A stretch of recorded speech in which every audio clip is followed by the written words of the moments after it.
افغانستان کې ډېر ښه علما شته، ډېر ښه علما شته، خو کله چې دا اوس زمانه کې فقهي معاصرو مسلو باندې موږ فتوا کوو، د چا نه اقوال نقل کوو، د پاکستان، د مصر، د نورې دنیا علماو، یا به مفتي تقي نه اقوال نقل کوو، یا به علامه دکتور زهیلي نه. ولې موږ خو موږ دې ته دا طالبانو یو لوی ظلم ده چې افغانستان کې علمي میدان کې سوی.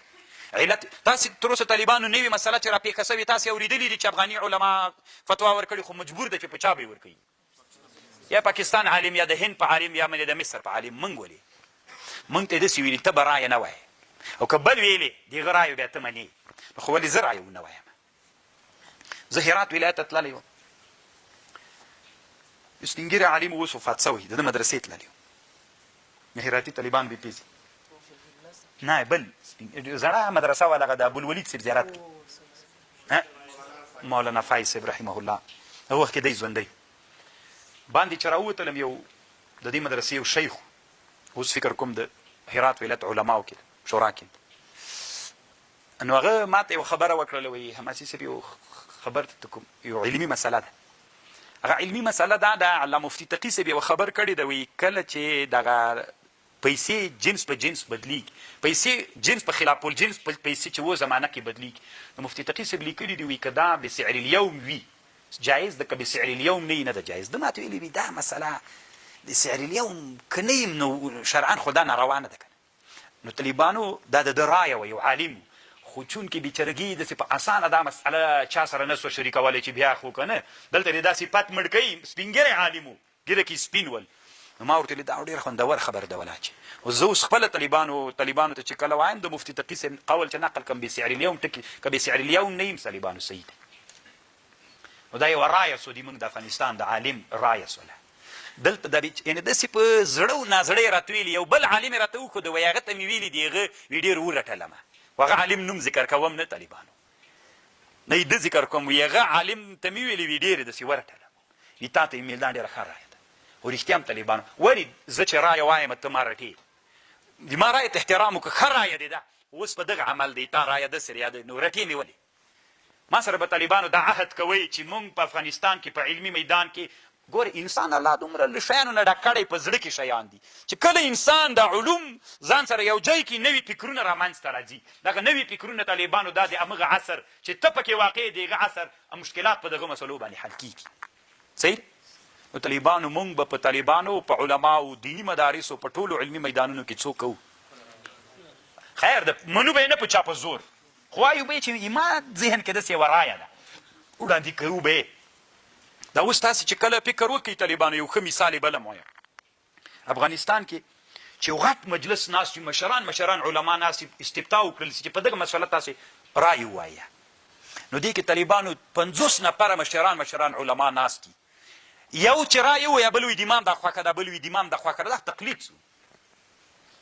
طالبانو دا تقلید سو، تانتې نه رایه غوښتل سوي، وشاورهم، له دوی نه مشوره وغواړه، هر یو خپله خبر را وباسئ. تاسې دا تجربه کوي طالبانو وایي کوي په افغانستان کې دا 50 علماو کې 2 علما رایې وي، نور ټول مقلدین سي. ولې؟ علت دا ده چې په دې علماو باندې هر زمانه کې مشران علماو غریزي صفت مړ کړی چې وایي وزه پکې، او که داسې تاسې وروزول سئ الله مو داسې وروزه، خو د ما دا خبر به لیکئ طالبانو، په دې به عمل کوئ.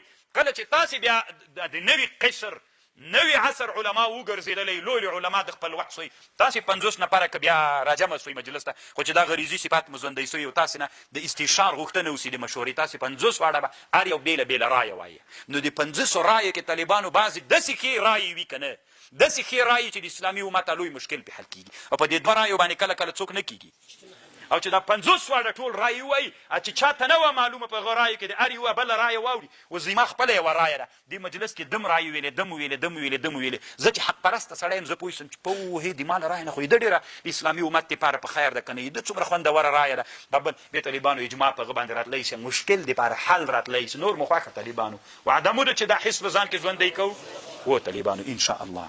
هغه د ابن الهمام مسله حل کړله که نه، حس را ژوندی مونږ ته وایي چې خالص نقل به کوې، بس په العصر کې نقل هم کوم، هماغه د قواعدو د احنافو کې د هغې د قواعدو نه زه هم د اجتهادو د نوي مسایلو د حل دپاره هغه حق لرم. څنګه د پاکستانو، د هندوستانو، د د مصر علما د اجتهاد حق لري چې وی اجتهاد کړي موږ به منو. موږ په افغانستان کې څوک د قواعدو نه هغه مجتهد نه درته ښیم طالبانو دا مجتهدین فی المسائل د دې حق موږ نه لرو. هغوی چې کړي موږ یې منو، موږ یې ولې نسو کولی. بلکل طالبانو موږ حق لرو، د اجتهاد حق لرو. نو مثال به درته ویم طالبانو د هرات والی شیخ صاحب اسلام جار دی یو کتاب جوړ کړی نه معتمد ما تريد فی معتقد ما تريد. این کتاب کې یو مسله د علماو منځ کې مشهوره ده، وایي چا چې ګیره وخوري هلکه نه عینک یې وکتل یا کافر کېږي. دا خوندان ډېر دا وایي. دا د په دې کتاب کې ذکر کړي طالبانو، یو علمي اجتهاد یې ورته کړی طالبانو. زه تاسو طالبان معلومات کېږي که نه چې الحمدلله علمي میدان کې یو څه لامبوز هم وهم، خو طالبانو قسم په الله چې کوم علمي استدلال یې کړی بلکل دا خوندوره خبر هغه د خوندانو خبر ده. کافر کېږي نه طالبان، دا صحیح خبر نه ده. تاسو چې هلته وګورئ دا مسله تاسو ته معلومات کېږي څومره خوند دې وکړي. الله دې داسې علما پیدا کړي طالبانو، داسې علماو نه مو وطن ډک د طالبانو ورونو. خو کله کله بعضې علما غریبانان وي، بعضې علما نه پرېښودل کېږي، هغه غریزي صفتونه یې وژل کېږي په زندانو په یو شي په بل شي باندې. افغانستان د طالبانو دا هسې عجیب نادر وطن ده، په دې کې د علم مزل کول ډېر سخت. نور دنیا کې خو طالبانو ته علمي مزل ته پرېږدي، نازیي دي خلک، او دلته د طالبانو داسې زپي دي ټول حسونه دې مړه کوي، هېڅ شی هم درل کې نسي. خو انشاءالله موږ دا اراده کړې ده چې څنګه به کوو، حسونه به ژوندي کوو.